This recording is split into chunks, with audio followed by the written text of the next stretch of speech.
So first of all, riding horse, standing, gravity. Feel the spine splitting into two.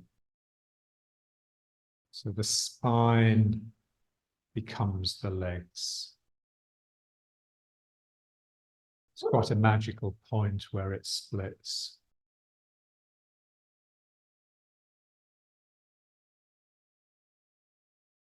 So one side of the sacrum in one leg, the other side of the sacrum in the other. And right in the middle, you've got your little tailbone. Feeling that that tailbone is uncurling and growing.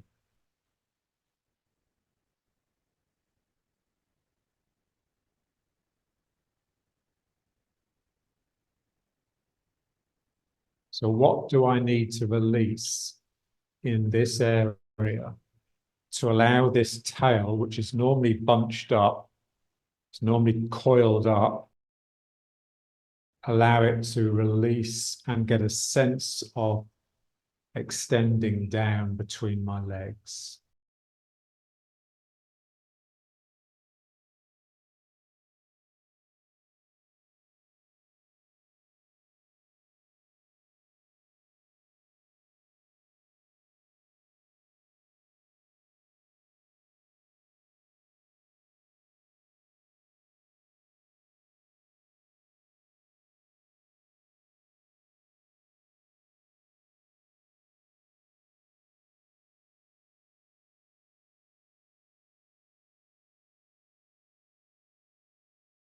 Feel the heaviness of the sacrum, just extending down, but also drifting forwards a little.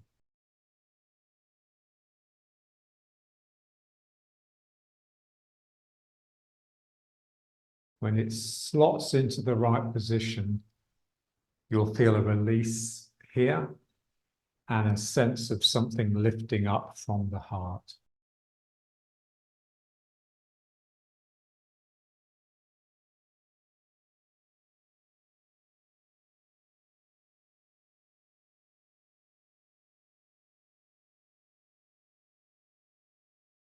And when it releases here properly, so not just in the hips, but also in the sacroiliacs, then you'll get a sense that the legs have come out and down and in.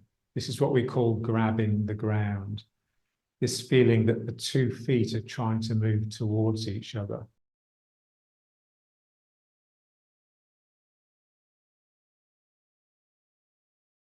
So expanding between the knees. So this is the difficulty in the legs, really. I've got this sense of the knees going out, but also this sense of the toes coming in to stop too much energy leakage. The toes coming in helps the sacrum expand. And the knees going out just enable this sense of the heart opening. The knees are connected to the heart.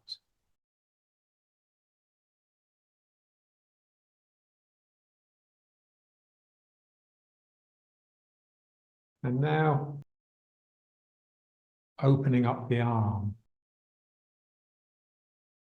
Come into ward off again and just feel these 2 shoulder blades. So remember when we rub the hands and put the hands over the heart, we wanted this sense that the shoulder blades are sort of expanding apart. This is what ward off does. Imagine or feel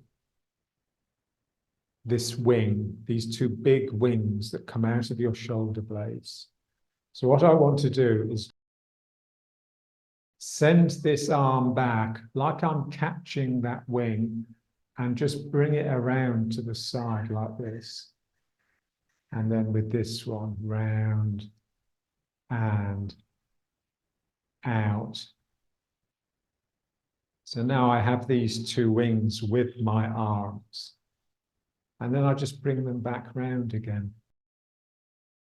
I'm doing this without turning my waist. So just reaching back, bringing the wing around, reaching back, bringing the wing around.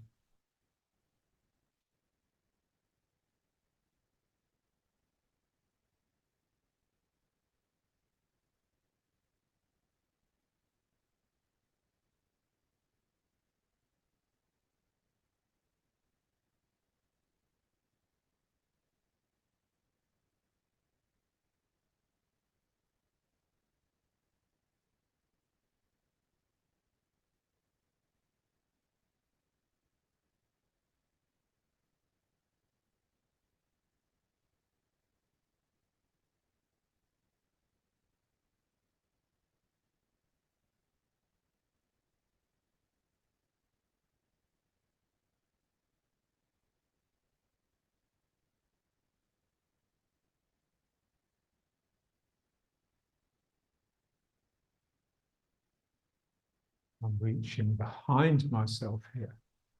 And then I'm bringing something that's behind around.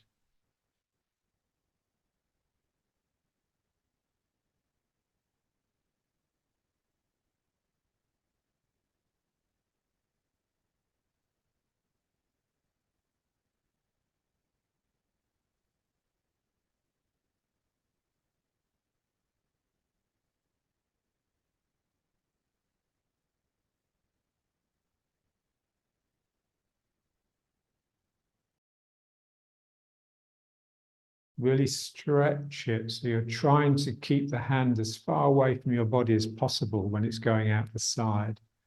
And then it comes in closer when it gets to the front.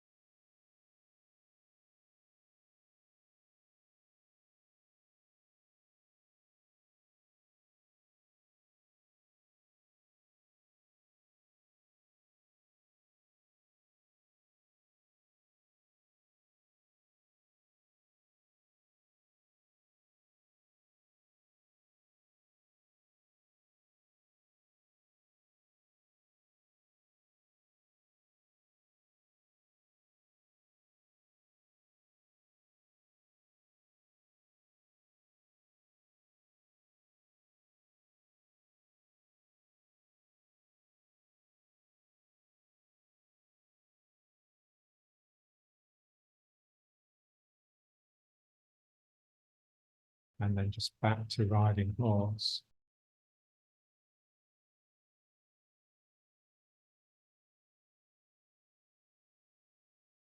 Now we want to do the same thing, but turning the waist now. I'm going behind myself, but I don't want the hand to go behind. So I have to turn my back towards the hand. So the hand comes in, I turn this side, and then I extend the arm, and then I turn back to round the arm up. Reach behind, send the hand forwards, and then turn back to roll into it.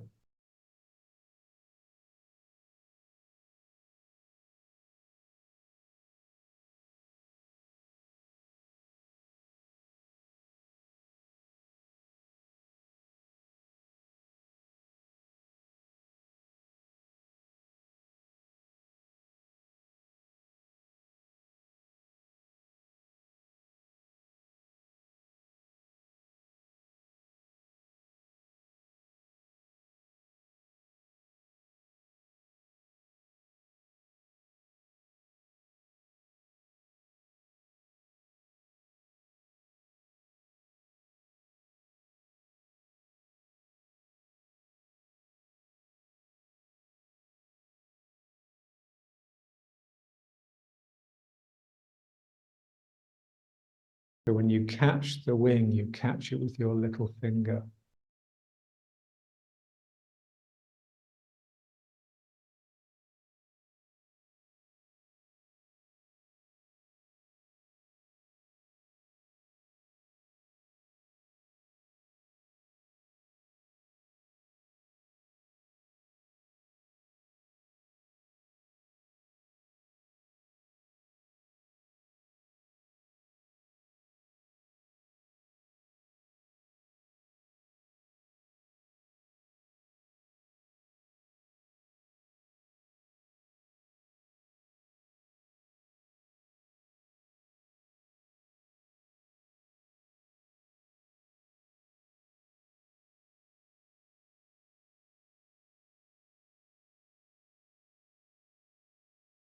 They've got that same shape as having gone through the middle of the figure of 8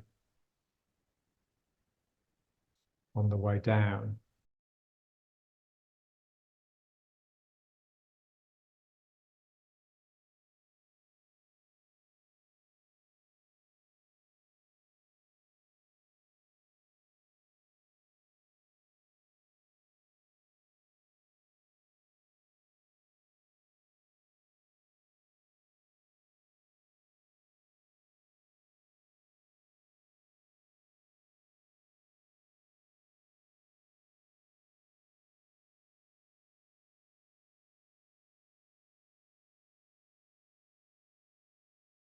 So effectively, we're going around the figure of 8 the opposite way from normal.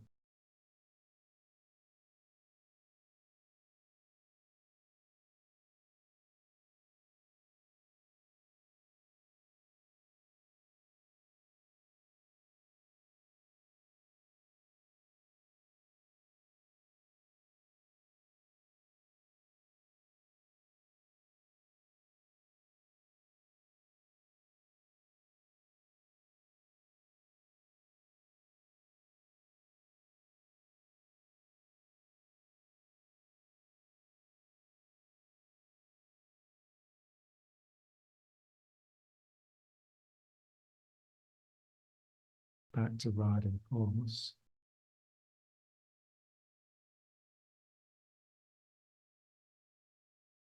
It's the same thing really, but the figure of 8 around the feet. Again, I don't want to move side to side too much because you'll just waste energy.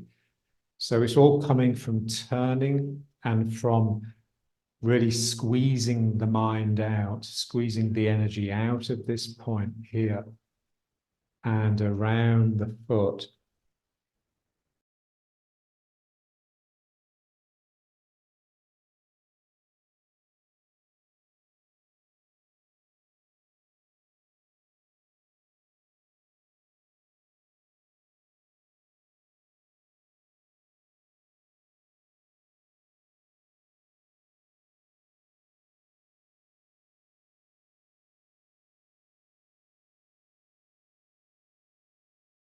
This hand reaches, it brings the energy of the wing, so the wing of the legs now.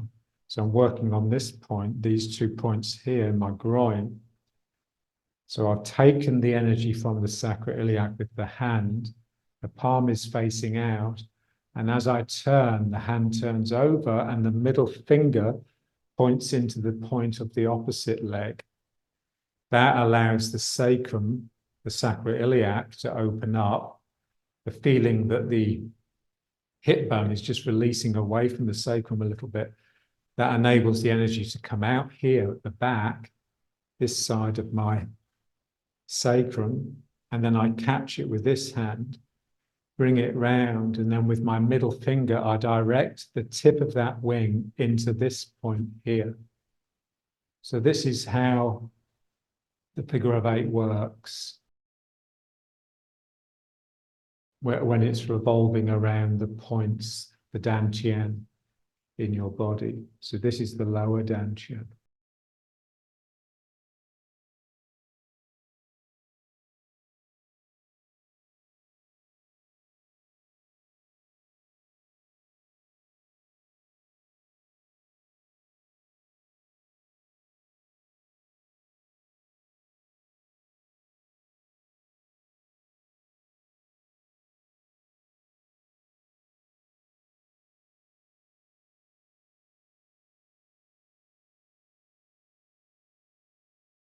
Middle finger's coming in here. It comes in here regardless. You can think of it coming out of here, or you can think of this just going down into the ground and this just releasing some energy.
So we want these exercises to open up the world of energy, the mundus imaginalis, the imaginal world.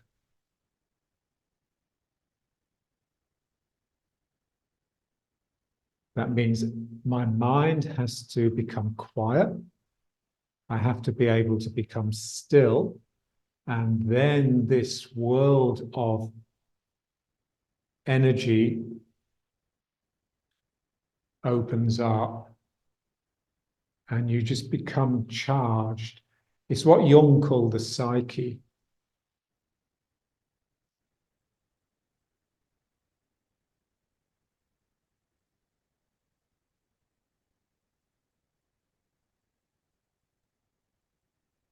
So it's an aspect of your mind that joins you with the world you inhabit. So the thinking mind, the self, the ego, disjoins us. It separates us from the world. It established me as a subject regarding these objects in my room. So there's an aspect of my mind that pushes them away so that I can look at them, a bit like standing back from a painting in order to see the whole picture. That's very different from what we're trying to do. We're trying to open up this world of connection. So that's very much like getting so close to the painting that you no longer see the picture, you just see the individual brush strokes and the individual fibers of the brush within the brush stroke. So you're looking at details. So those large paintings that the abstract expressionists did. So like Barnett Newman, you used to basically just do these very large monochromes that would cover a whole wall. And he wanted you to stand so close to it that you couldn't see the boundaries. You were just immersed in this color. And then it's like a spiritual experience. Or those Rothkos in the Tate, those purple Rothkos. I mean, you could sit in there all day and meditate and really get somewhere.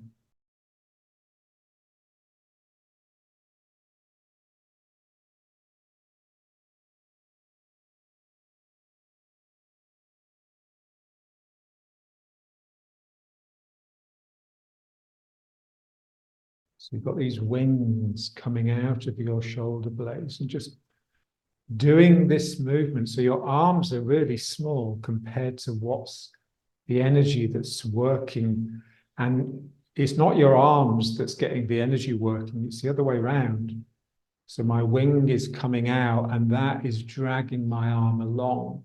To start with, it's my arm trying to sort of wake it up and just get it to come out.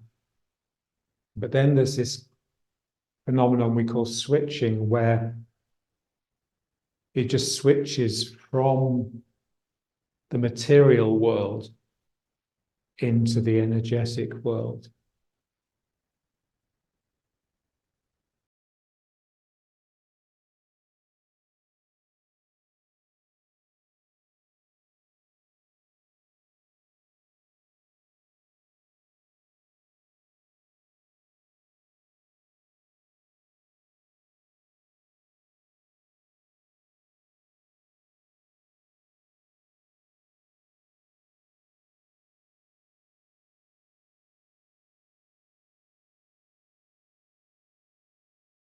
Let's just bring it back to riding forms.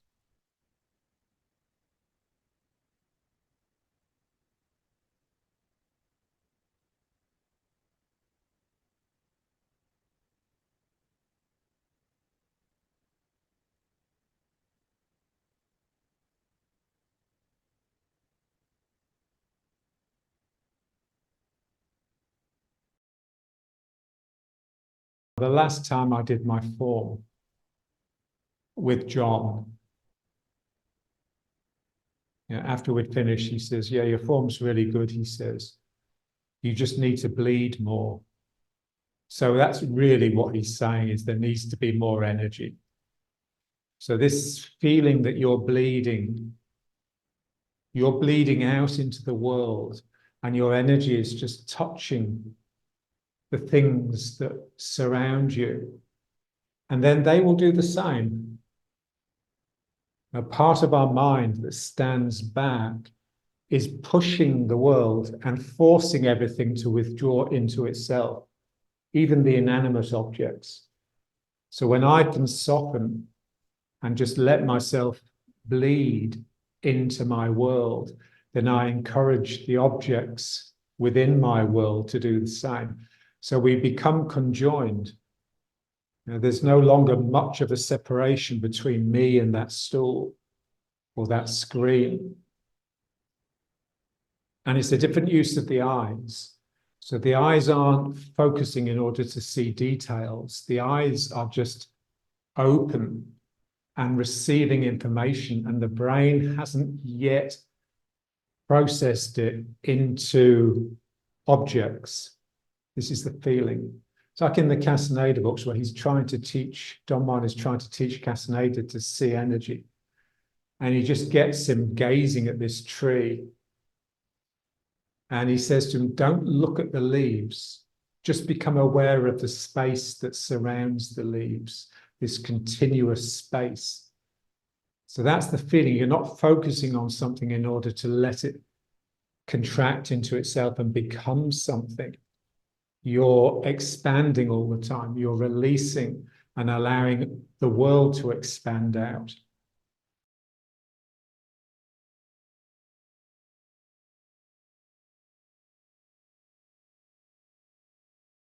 Let's just do something simple now, just turning. Letting the eyes release the world. I want to become aware of the back of the eyes, to have the tip of the tongue on the roof of the mouth, and just imagine that your eyes are looking into that point. It's not so much that the eyes separate, it's so that they can point in like this. The eyes almost cross. Yeah, so it's almost like you're trying to look at a point right in front of the bridge of your nose. But that allows the back of the eyes just to focus into this point in the midbrain and to these points on the back of the skull. So your eyes have gone out of focus in relation to what's in front of you. But there's a sense of real focusing and gathering inside.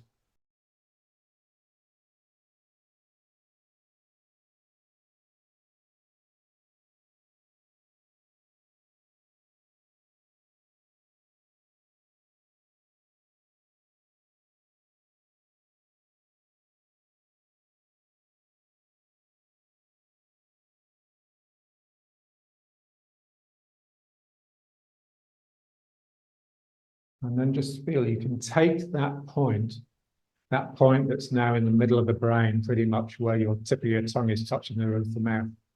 You can just draw it down, so it's either behind the heart or it's behind the dantian, so in the sacrum. So you can place your mind in these points. And depending upon where you place your mind, you will see the world differently.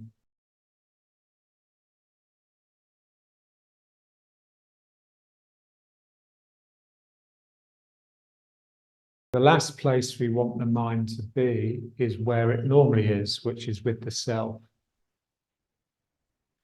So what they recommend is putting it in the dantian, because that's as far away from the head as you can sort of reasonably get.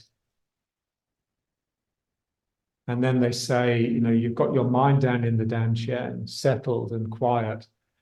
And this is always chattering to itself a little bit, but you just ignore it. Just let it do its thing.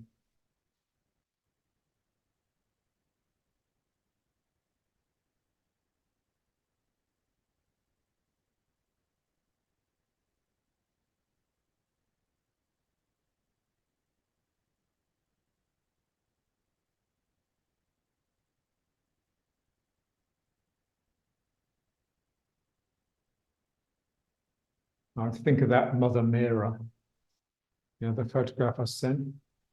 And she's got such a beautiful face, and she's got this red spot on her forehead here, which is exactly where that is. So a sense of gathering into that red point, and yet this smile expanding the face, which is the smile of your sacrum or your shoulders or the back of your head.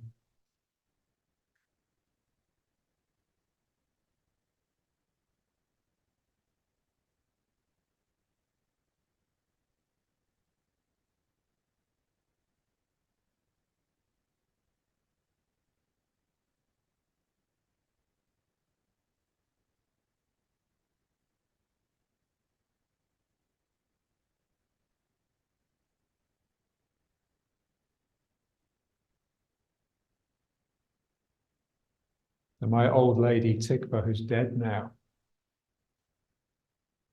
so one of her grandchildren went to India and came back with just these stickers, these little stars, and you could stick them on your forehead. So there was a while, and she was just wearing one of these stars on her forehead all the time. And it just made her quite different. I regarded her differently. There was a real sense that something was focused,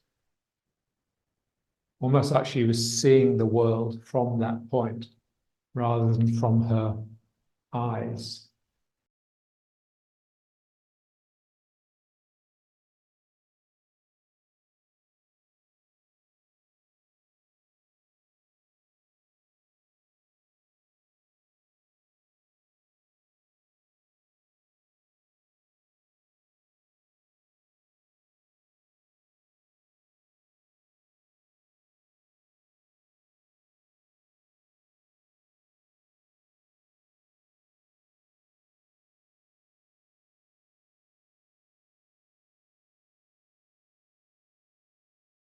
So Hinduism is really quite beautiful. And if you think that, Buddhism is based on Hinduism. The Buddha was a Hindu to start with.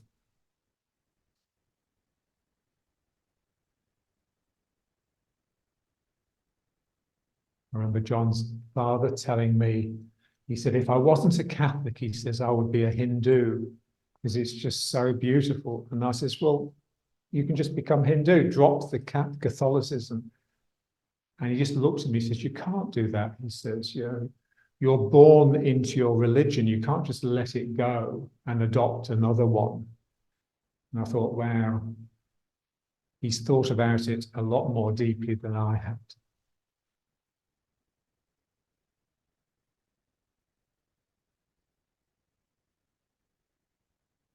So here there's a lot of Buddhists, but they're not really Buddhists. They're just hedging their bets.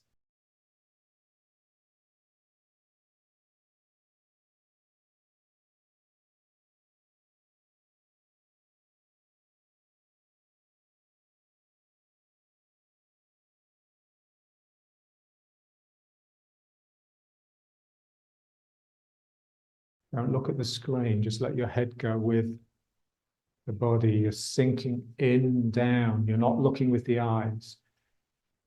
The eyes are pulling back into the midbrain, and then that point is just sinking down into the depths of that subterranean lake, which is your Danchen.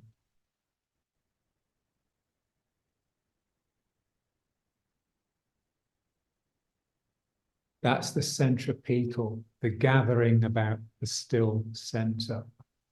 The arms are engaged with the centrifugal, the flinging out.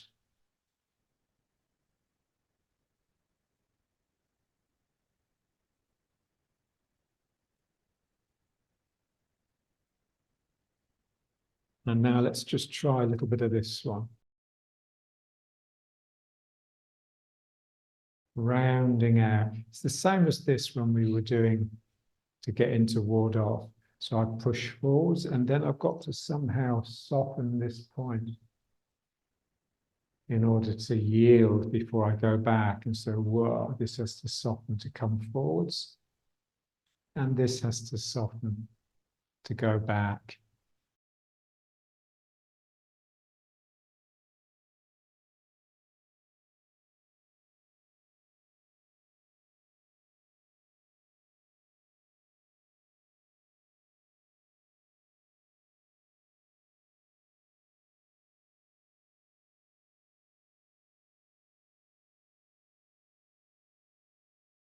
I'm just putting my arm around something, I'm embracing something.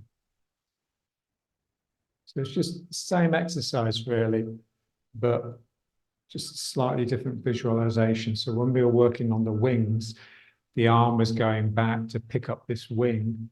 Now the arm is rounding out to make this soft containing space.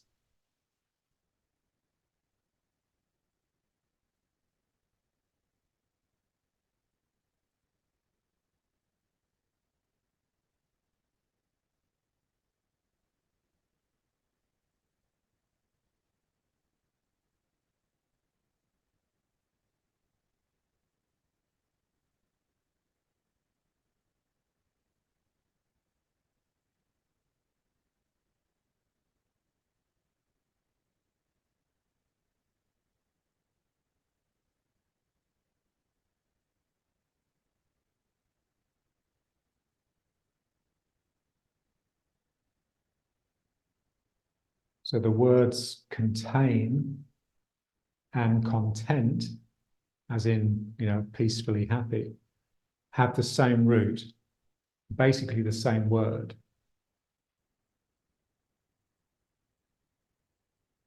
So my containment creates contentment.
And now let's just try the figure of 8 again in the waist or the feet or the shoulders, wherever you want to feel it. But just use it to do that very first posture in the form. So remember what that posture was. I step out, and as I move into the foot, I circle the hands, bringing round this toe, these toes. So I end up with most of the weight in the left foot. So we'll just do that, but with the figures of 8. So in order to pick up my left foot, I'm going to send the figure of 8 around the right foot. So I'm going to go around the right foot here. That enables me to step out. And then I come around the left foot. And then I keep my weight in the left foot, but the figure of 8 goes around the right foot and pulls the toes in.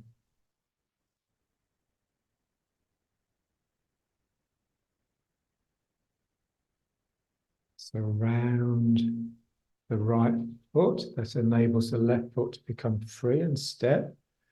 And then I send the figure of 8 around the left foot. And then I send the figure of 8 around the right foot, but I keep the weight in the left foot.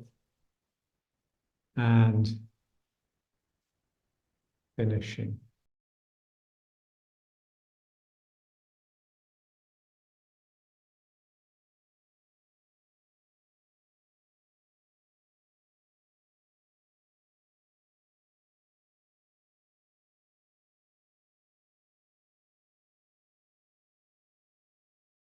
And then just turning this hand over. And that just establishes a strong root in this left foot.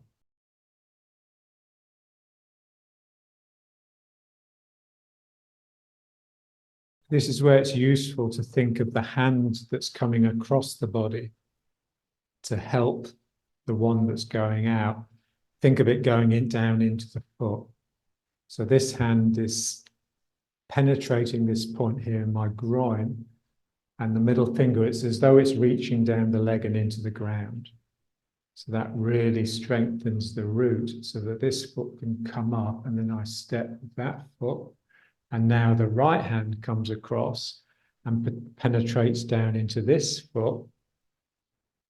And then I just bring this foot round. I use the figure of 8 to bring the foot round rather than bringing the weight into it.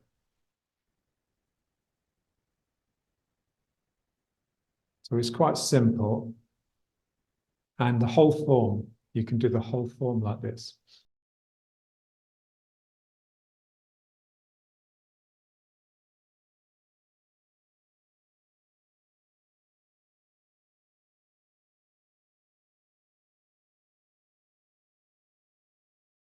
And then this is just something else, but then it continues. So the form all the way through is just this figure of 8.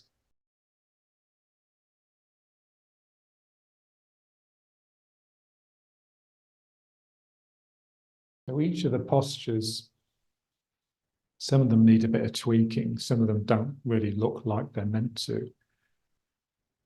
But they all contain this, because this is a fundamental principle of movement, not just of Tai Chi. So let's just try it once more. Down the leg, step, down this leg. Just want the feeling that this figure of 8 is just continuous, it never stops.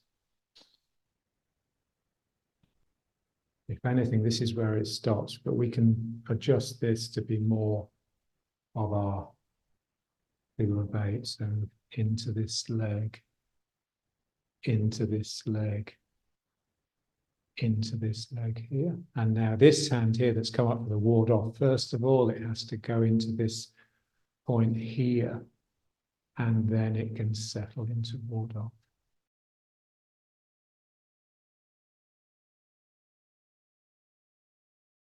Now let's just bring it up.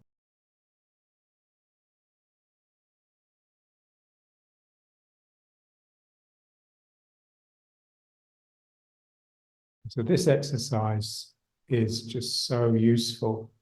You can do this whenever you're standing, if you're doing the washing up or the cooking, you can just have a little bit of this going, just to help yourself shift from side to side constantly, and just not be too much in the heels, because when you're in the heels, a lot of your imaginal energy has drained away into the ground.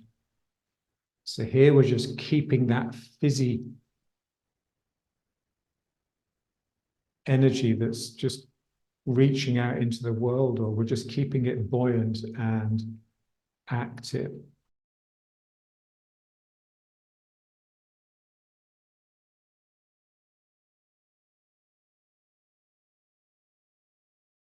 Mundus imaginaris. It's not the imagination in the way that we tend to think of it. It's not your ability to imagine or fantasize. It's more like what an artist would call the imagination. So I think of Jackson Pollock, sort of dripping his painting. You see that film of him painting, and he's like in a trance, and the big canvas on the floor, and he's just dripping with these sticks and this wet, dribbly paint. But the product is of his imagination, even though he has very little control, really.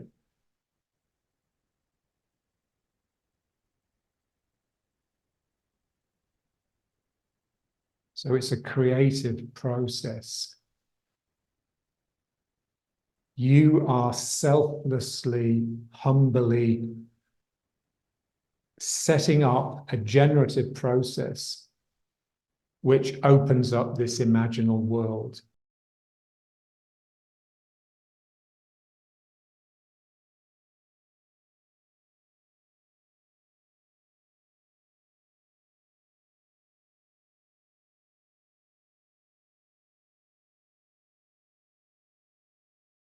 And now just let it settle.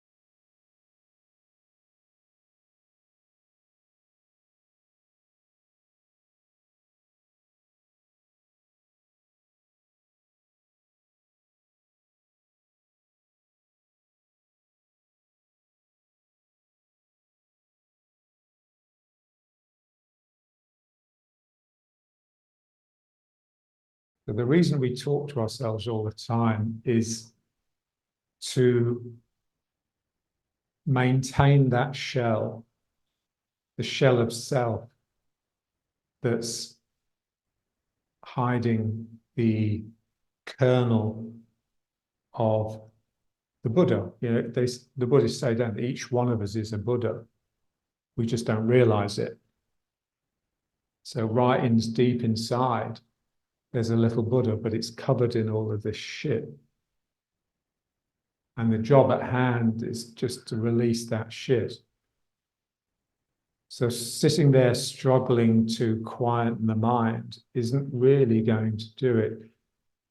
You know, we need something that will just help us slip into the world of energy, the world of movement.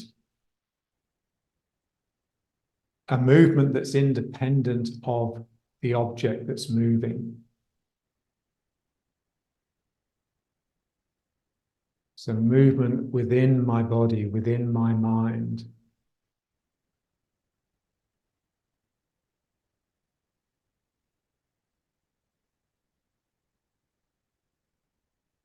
So if you sink and relax, the world of energy will open up for you. This is what Tai Chi tells us.